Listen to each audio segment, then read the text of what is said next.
तूने तफरी के सामान को क्यों किया दागदार। सब्सक्राइब करें और बेल दबाएं ताकि कोई खबर रह न जाए। शाज़िया मरी फवाद चौधरी के उस बयान को आड़े हाथों ले रही हैं जिसमें फवाद ने क्या कहा था कि जी मरी की सड़कों पर लाखों की तादाद में गाड़ियां इस बात का सबूत है कि जी मुल्क जो है वो तरक्की कर रहा है। लेकिन फवाद को ये नहीं मालूम था कि उनका ये बयान उनके गले पड़ जाएगा।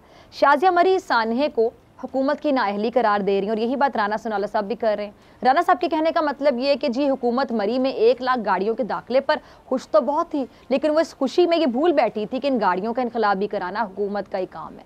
लेकिन इस नाअहल टोले ने गाड़ियों के इनखला के लिए कोई इकदाम नहीं किए थे। अच्छा, राना साहब ने वाक़े का जो मुकदमा है नाअहल हुक्मरानों के खिलाफ दर्ज करवाने का मुतालिबा किया है। अच्छा, मरियम औरंगज़ेब साहिबा वो भी इस वाक़े का सारा मलबा हुकूमत पर डाल रही हैं, यानी सियासी क़यादत ने सानहे पर कम और हुकूमत पर ज़्यादा सवाल उठा दिए हैं। लेकिन असल मायनों में जिसने अवाम के ज़ख्मों पर मरहम रखा है वो है हमारी पाक फ़ौज, जिसने लोगों को महफूज जगहों पे मुंतकिल करवाया।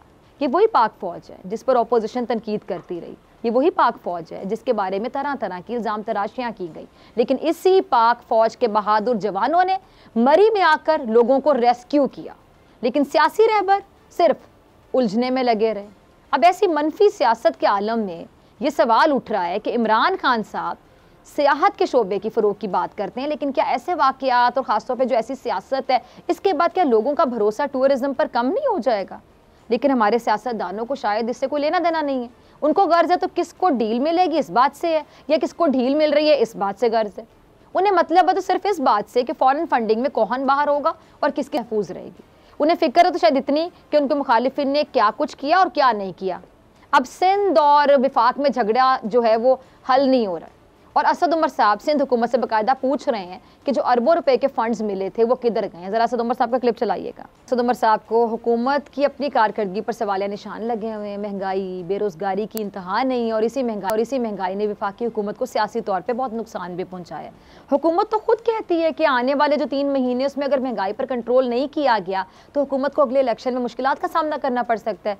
लेकिन विफाकी हुकूमत ये समझती है कि सिंध में दीगर सूबों से ज़्यादा मसाइल हैं।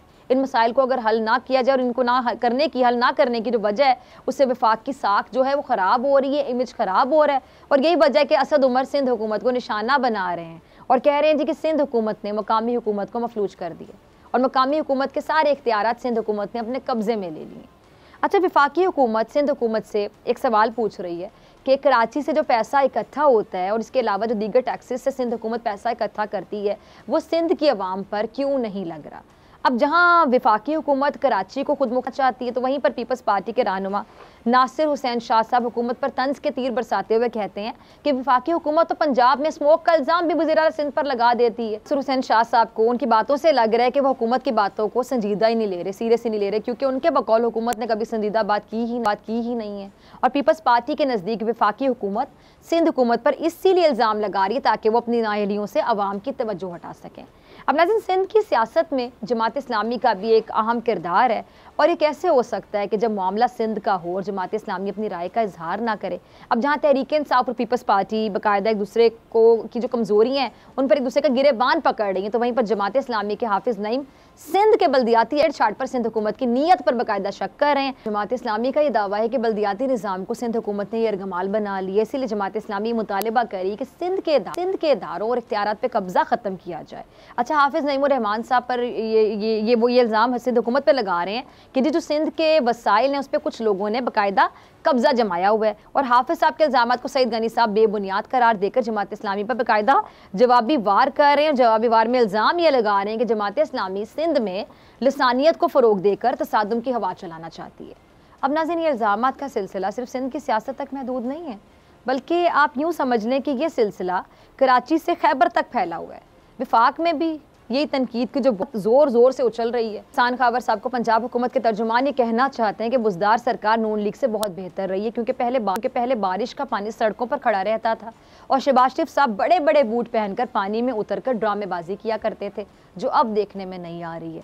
अच्छा, हसन खावर तंजिया ये जुमला भी अदा कर रहे हैं कि अब बड़े बड़े बूट पहनने वाला शख्स कहीं नज़र नहीं आता है और हसन बिलावल को भी लाहौर घूमने की दावत दे रहे हैं ताकि बिलावल ये देख सकें कि जब ज़्यादा बारिश होती है तो पंजाब हुकूमत अपने बरवक्त इंतजामात की बदौलत ज़्यादा पानी नहीं आने देती है। अच्छा, हसन खावर तो नून लीग और पीपल्स पार्टी दोनों का एक तीर से शिकार कर रहे हैं।